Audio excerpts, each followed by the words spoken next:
দেখতে পাচ্ছেন এই পুরনো কালের সেই দাদু দাদার আমবলের এই যে রেডিও, এটা হচ্ছে অ্যান্টোনা।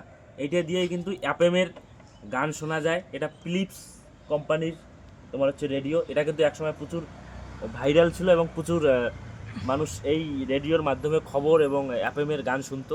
আমরাও মাঝে মাঝে কিছু দাদুর কাছে যাইতাম আর এইভাবে ভোল্টেজ চালিয়ে দিতাম ভলিউম, আর কিন্তু রেডিও কিন্তু প্যা প্যা শুরু করতো, খ্যাস খ্যাস। কারণ এফএম যতক্ষণ না ক্লিয়ার হয় নাই, মানে অ্যান্টোনার যতক্ষণ না ক্লিয়ার সাউন্ড বা এফএম ধরে নাই, ততক্ষণ না ক্লিয়ার খবর বা ক্লিয়ার গান আসে নাই। এটা হচ্ছে সেই পুরোনো দিনের হচ্ছে রেডিও। আর এই জিনিসটাকে কারা কারা মিস করতেছো অবশ্যই জানাবে। রেডিও কাদের কাদের বাড়িতে মানে এখন আসে, বা কারা কারা দেখো না তারা অবশ্যই জানাবে। কারণ রেডিও প্রায় বাড়িতে কিন্তু ছিল, কিন্তু এখন অনেক রেডিওগুলো এখন প্রায় মানে কোনো ভাঙড়ির দোকানে চলে গেছে, কারো কারো বাড়িতে হয়তো বা পুরনো আছে। এটা যেমন একটা আছে, এটার কিন্তু ব্যাটারি নাই, ঠিক আছে।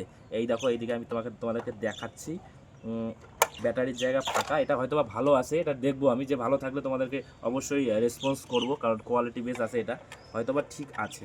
কারণ এটা আমি এক জায়গায় পাইলাম, তার জন্য তোমাদের কাছে ভিডিওটা করলাম। রেডিও কারা কারা পছন্দ করছিলা বা রেডিওর মাধ্যমে কারা কারা খবর এবং গান শুনছিলা তারা অবশ্যই জানাবে। এটা সেই ফিলিপস কোম্পানির রেডিও। কারা কারা রেডিওকে মিস করো অবশ্যই জানাবে, কারণ এখন আপডেট জামানা, ডিজিটাল জামানা। এখন সবাই মোবাইলে স্মার্টফোনের মাধ্যমে স্ক্রল করে খবর, ফেসবুক বা ইনস্টাগ্রাম বা ইউটিউব সমস্ত জায়গায় খবর টবর গান টান শোনে।